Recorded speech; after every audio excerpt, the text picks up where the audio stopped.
Welcome to Your Family's Health.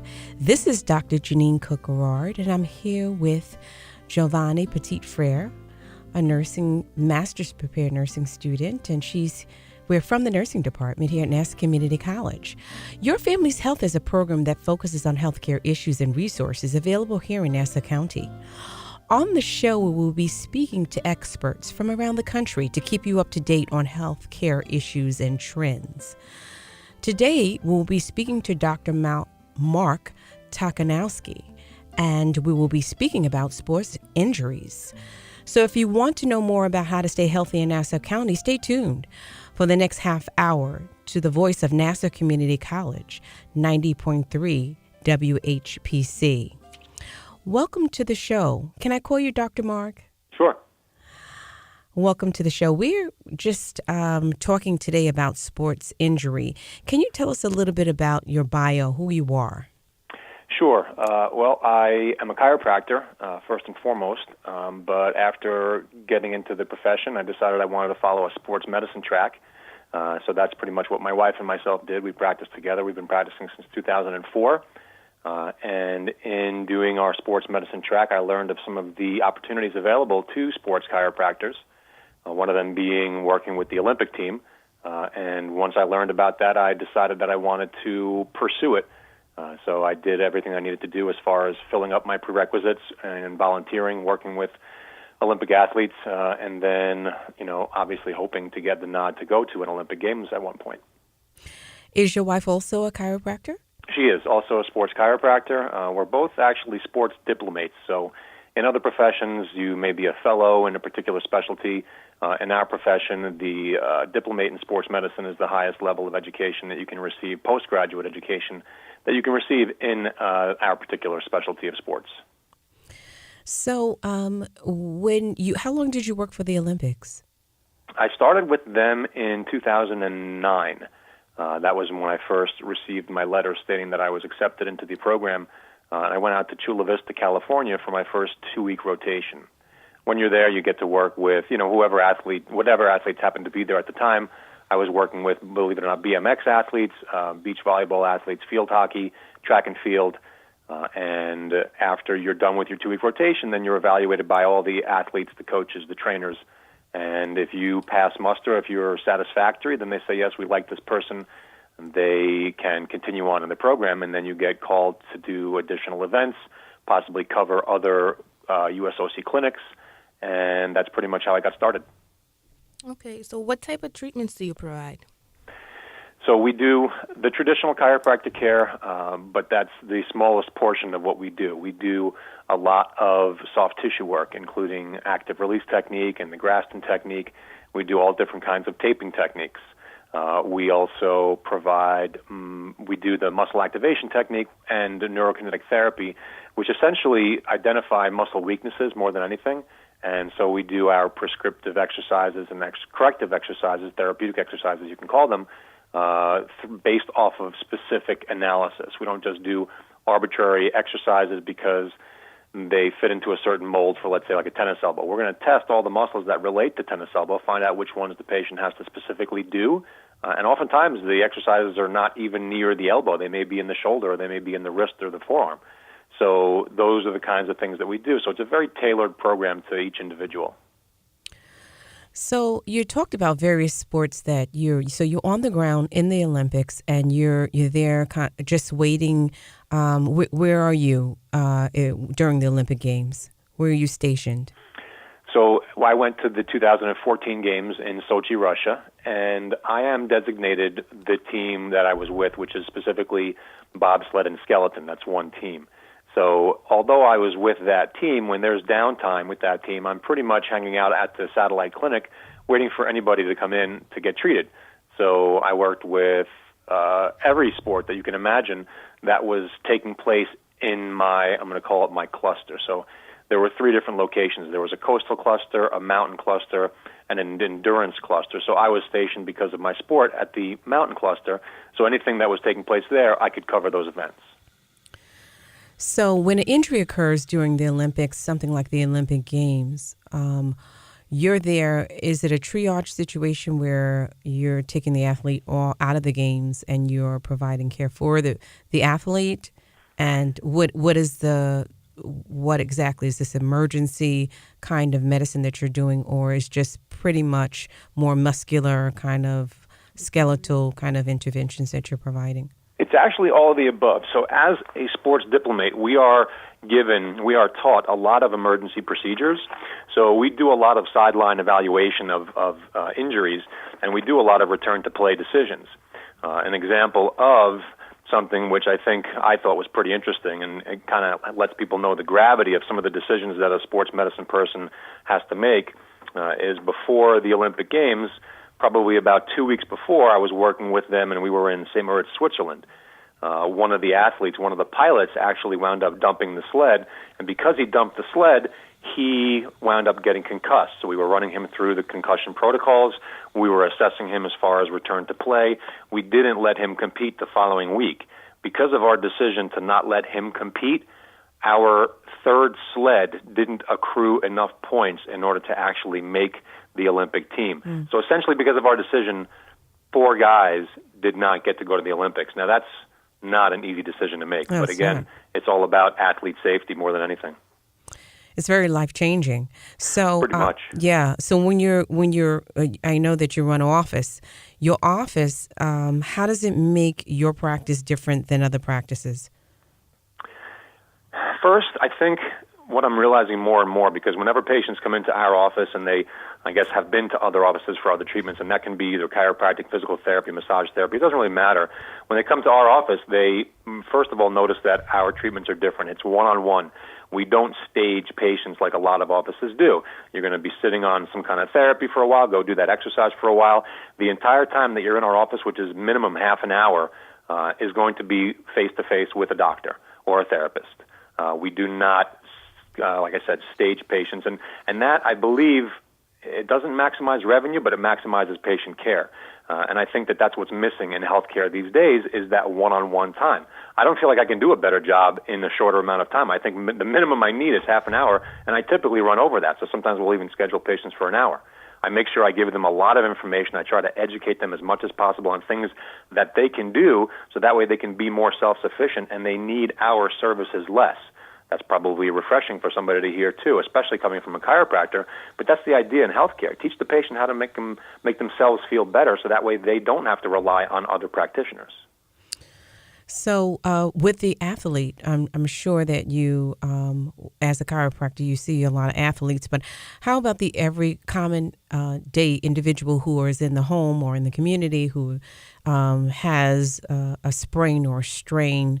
How common do you see these kinds of individuals, the minor? We do see those individuals, and you know, when I first started practicing, I kind of already spoke to a lot of people about injuries and their experiences. And one of the things that they always liked to report back is they said, oh, yeah, my shoulder got injured, so I went to the guy who works in the Knicks, or I went to the guy who works in the Giants. They may not be necessarily an athlete themselves, but they held that in a pretty high regard because this person worked with a professional team. So that's one of the reasons why I wanted to show that going to the Olympics is actually a pretty small group of people. So that means that the treatments that we provide probably pretty good. So when people do report that they came to us, they say, oh, I went to this guy. He's the Olympic chiropractor. And that is great. But, you know, everybody to some degree, if they're not an athlete, they are active. And if you're active and you're using your body, those are the kind of things that we can work on, and we can find out if you're using your body optimally, if you're using your body efficiently. And this could be somebody who had a gardening injury, or this could be somebody who was lifting a box when they were moving something in their house. All of these things, all these injuries pretty much arise, at least a good percentage of them, from muscle imbalances. And I believe if you had to coin a term of what we do more than anything, we are muscle imbalance experts.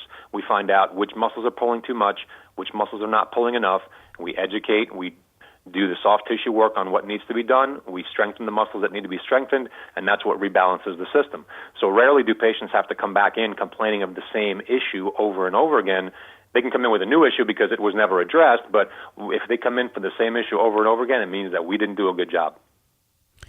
So when you see these patients who come into your practice, one of the things I guess is teaching for common everyday life so that they're learning how to maintain, I guess, a safe and, their muscles from prevention from being strained. Sure. I'm thinking more of the older adult. How many older adults do you see coming to your practice?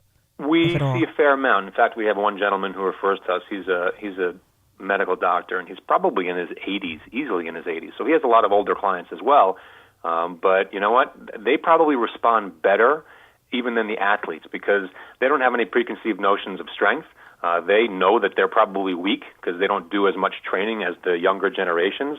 And you give them any kind of exercise, simple exercise, and they do pretty well. The biggest hurdle we have with our elderly population is, we have a pretty robust YouTube channel with about 95 videos on exercises that we specifically prescribe. And the hardest thing that we have with the elderly folks is that they have a hard time navigating the internet to get to the exercises. Mm-hmm. Mm-hmm.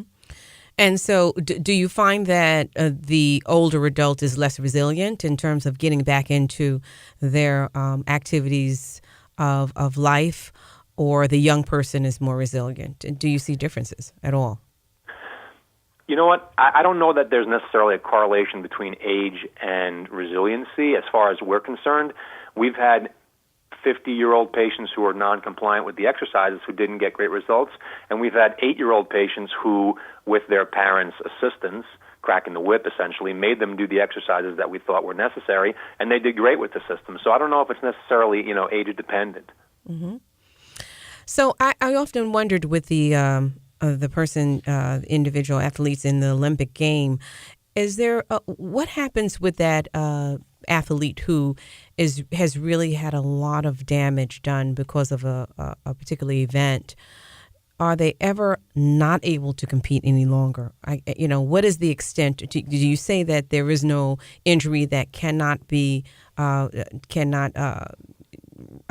rehabilitate the athletes back to their original level of activity, or would you just prescribe that the person just not participate in the event at all? Our absolute last resort is restriction of activities. It's our last resort. We're typically telling people to go and try, but we get them to go and try whatever activity they want to do with a new mindset. Like say, listen, you need to use your glutes more, so when you do your exercise, when you go for that run, I want you to, not only after doing our activations, you're supposed to feel your glutes more. So if you can do that, then you will be using your body more efficiently. The higher level you get to when it comes to athletes, the more they're exploring every little last bit of effort out of their bodies. Mm-hmm. And, it could be less effective with higher performing athletes. I shouldn't say less effective, but, they need to rehab harder in order to be able to express that full potential of their bodies. So what is your most predominant, therapy that you do in your office? Is it the soft tissue work? Is it the taping technique? What is the most predominant treatment? The most predominant type of treatment that patients will get in the office is they're going to get a soft tissue treatment in order to dial back the overperforming muscle, and then they're going to get an exercise, do it in the office, and then they're going to have to repeat that at home as well in order to activate the underperforming muscles. So there's always, we never do one without the other. They go hand in hand, and if anybody gets soft tissue without doing an exercise afterwards, they're only doing half the equation. If somebody just does exercises without doing soft tissue work, they're only doing half the equation. So it really is the combination of the two that is the most effective way at treating these muscle imbalances. And is this something that they could do at home? Typically, yeah. We don't actually need to see them in the office that often. In fact, we'll see somebody maybe once every 7 to 10 days, possibly even 2 weeks if they travel from a distance. But I do give them a lot of exercises that they are required to do daily. And that's another thing. So patient compliance, if they're not doing their exercises daily, then they may not necessarily see great benefit. But how empowering is it for a patient to say, listen, this guy did a little bit of soft tissue on me. I just did these simple exercises that I saw on YouTube at home, and I'm actually feeling better. I feel like, that gives the patients the tools to realize I can fix most of these things myself, just if guided properly and coached properly. Okay, Dr. Marc, this is very interesting. We're going to talk a little bit more about the soft tissue work. You're listening to Your Family's Health, the voice of Nassau Community College at 90.3 WHPC. This is Dr. Jeanine Cook-Gerard, and I'm here with Giovanni Petit-Frere. And we'll come back. We're talking to Dr. Marc about sports injuries right after this short break. 180 over 111, and I had a stroke.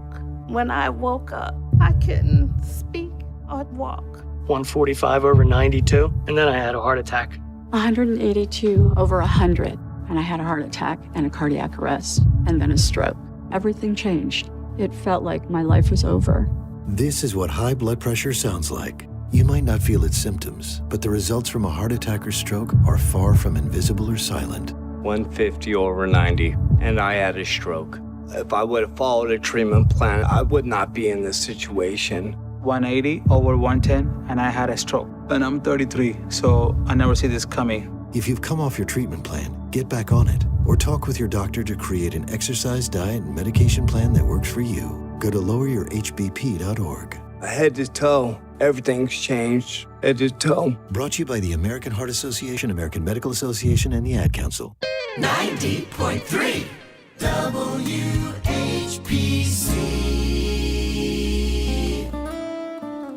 Welcome back to Your Family's Health. This is Dr. Jeanine, and I'm here with Giovanni, and we're talking to Dr. Marc about sports injuries.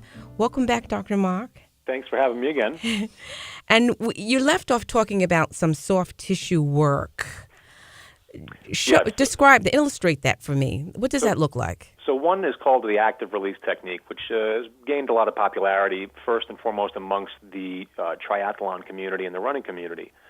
It's essentially a pin and stretch technique. So imagine taking a muscle, shortening it, pinning the muscle, and then stretching the muscle underneath that contact. That's basically what ART is, and there are a lot of proprietary moves that ART happens to have, which are very, very effective. It's a very specific technique on reducing muscle strain and muscle tightness. The Graston technique is an instrument-assisted soft tissue technique, which is done with tools, and Graston has a set of tools. A lot of other companies have come out with a set of tools. There's an ancient technique called gua sha, which was the first instrument-assisted soft tissue technique, if you ask me.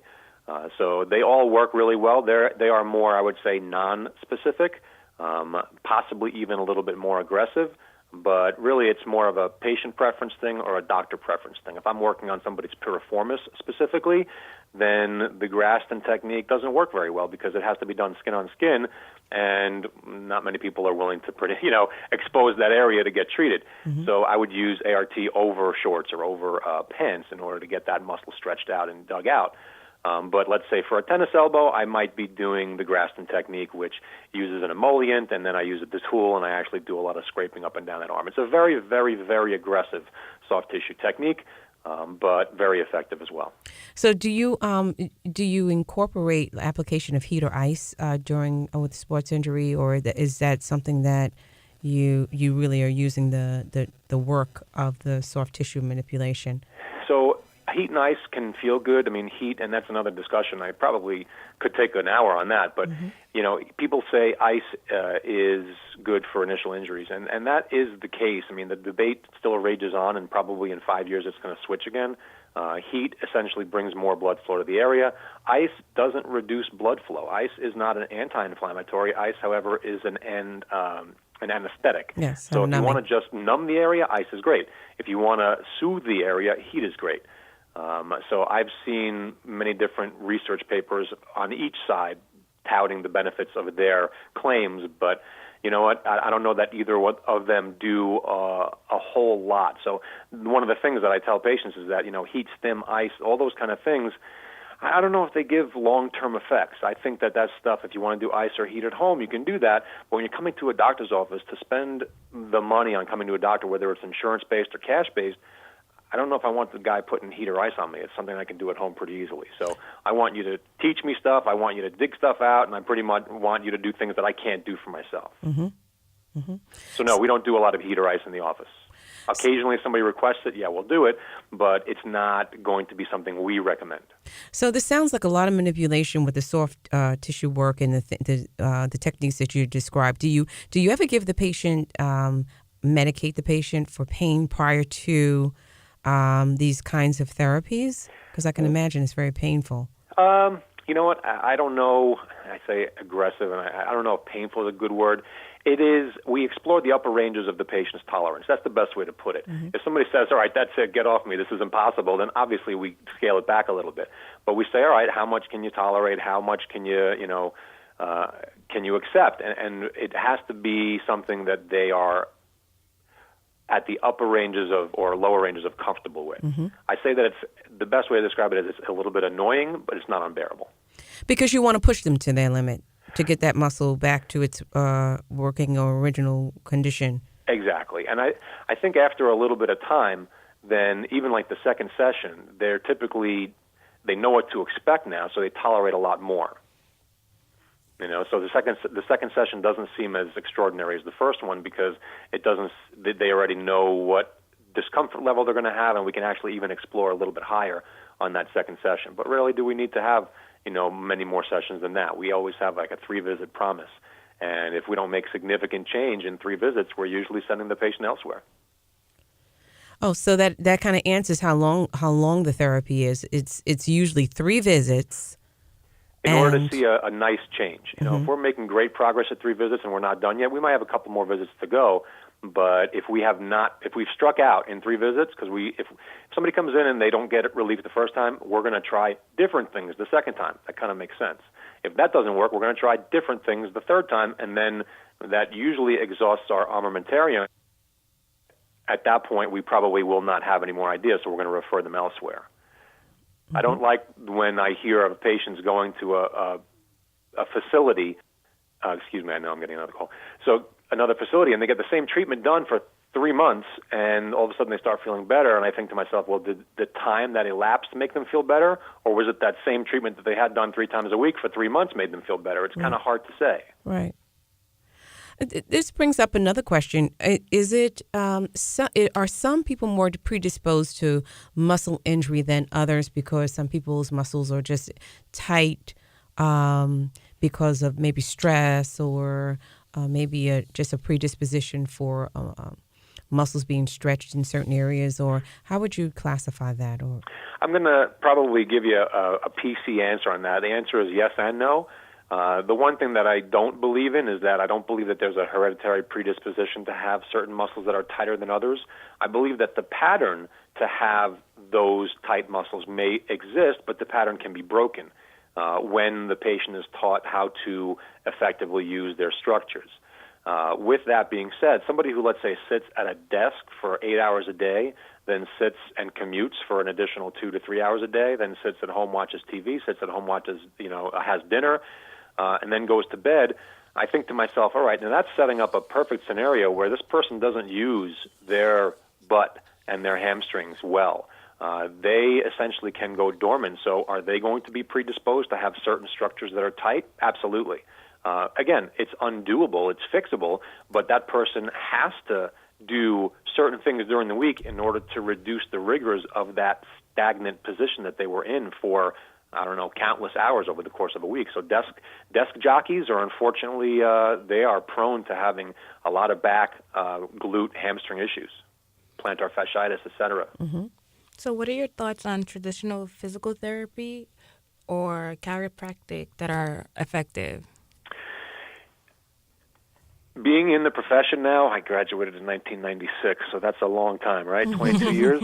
And I went to a school that is considered a quote-unquote straight school. They believe in pretty much the adjustment only. They don't believe in anything other than that. I've diverged quite a bit from that thought process. I think that there's really more of a whole-body approach that is needed when it comes to the body. The spine is great to adjust. The joints are great to adjust, but the spine doesn't move unless muscles are moving it. So if I adjust your spine but I don't address the muscles, I'm working on half the equation. If a traditional physical therapist works on just the muscles and doesn't do anything to reset the bones, then they're only working on half the equation. So I kind of have issue with a lot of traditional types of treatments out there. I think that the world of sports medicine, the world of conservative care, is growing pretty quickly right now, and I think that there's a lot of new evidence to show that a whole body approach is much more effective than just working on, a compartmentalized kind of idea. So when an individual comes into your office, what are the series? Do you do a series of tests to diagnose them, or do you go according to their pain and the location of it? How do you diagnose an individual? So pain is a good indicator of what we will be looking for. However, pain doesn't necessarily mean that the problem exists at the site of pain. I'll give you a great for instance. So plantar fasciitis is something that we kind of hear all the time, especially with the world of runners, triathletes, and athletes in general. So plantar fasciitis essentially means inflammation of the covering of the bottom of the foot.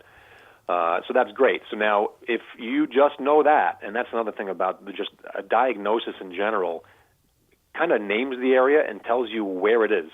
It tells you where it is and what may be taking place in that area. So inflammation of the covering of the bottom of the foot. It sounds callous to say that I don't really care about what the diagnosis is, but it's true that the diagnosis doesn't help me treat that person effectively, because we've seen plantar fasciitis exist or manifest from 10 different sources. One can come from a glute that doesn't fire. One can come from a calf that doesn't fire. One can come from a calf that's too tight because of a hamstring not firing. So all of these different scenarios, if somebody comes in with just a diagnosis of plantar fasciitis, I cannot treat them effectively until I do the analysis and find out exactly how that plantar fasciitis got there. That's much more important to me than knowing what it's named, is knowing how the condition began. Okay. So if we wake up somebody's glutes and now their calf doesn't have as much stress, the calf will reduce its tightness, the plantar fasciitis will resolve. So the diagnostic test that you do is you have the individual, the patient, to come in, and do you do CAT scanning? Do you do X-rays? It is all done with muscle testing. Just muscle testing. So, yeah, okay. We would test the glutes specifically. And we also look for cheats. And actually, the whole audience, if they want, they can pretty much do this activity. And that is to lay face down, let's say on their bed or on the floor. And if they try to bring one heel to their butt, I want them to notice if they're contracting their calf in any way, if they feel like they're contracting their low back in any way. So these are the quote-unquote cheats that we look for. If you can activate your hamstring effectively without your calf, without your foot, and without your low back, you probably know how to use your hamstring pretty well. But if you must, with any contraction, recruit those other structures, it means your hamstring doesn't have a great connection, and it needs to be built. So how does a listening audience get in contact with you? Give us a email address or a location of where. Sure. So we're based in Nesconset, and I know that Nesconset isn't so close to Nassau County, but the longer we practice, the more we realize that we're getting patients pretty much from a pretty large radius. We've had patients come down from Westchester because probably more than anything they saw our videos and they wanted to learn more about the types of things that we do. So if you go on YouTube and you look up our office name, which is True Sport Care, that's TrueSportCare. There's not True Sports. A lot of people do True Sports. So it's just True Sport Care. And you look up our 95 or so videos, you can see a lot of concepts and discussions. You can learn more about the types of treatments that we do. You can get a little bit of an intro to all of the doctors in the office. I also would like to kind of promote this one thing, and that is that a girl that worked for us when she was in high school at the front desk, she decided she wanted to do what we do, so she became a chiropractor, a sports chiropractor specifically, and she started working with us in January as a sports chiropractor. So I kind of feel like that made the whole thing come full circle, and it made me pretty proud to say that we influenced somebody who wanted to do this kind of thing, and I have a feeling she's going to practice pretty much the same way that we do, which is with the patient in the forefront of your mind, not anything else. So we're based in Nesconset again. Our office number is 631-584-8783. Our website is truesportcare.com. And if anybody would like to email me directly, my email is D as in David, R as in Robert, T as in Tom, A as in Apple, Z as in Zebra, at mac.com, mac.com. So it's like Dr. Taz at mac.com. Thank you so much for joining us today. And we want to thank you, our guest, Dr. Marc, for being with us. And thank you also, our listening audience, for tuning in to Your Family's Health. This brings an end to another edition of Your Family's Health. Joan Buckley and Jeanine Cook-Gerard are professors of nursing at Nassau Community College. Your comments are always welcome by email at whpc@ncc.edu. This program was produced in the studios of 90.3 WHPC on the campus of Nassau Community College. Podcasts are available on iTunes, Android Podcasts, and Spreaker.com. Join us again next week for another edition of Your Family's Health on the voice of Nassau Community College, 90.3 WHPC.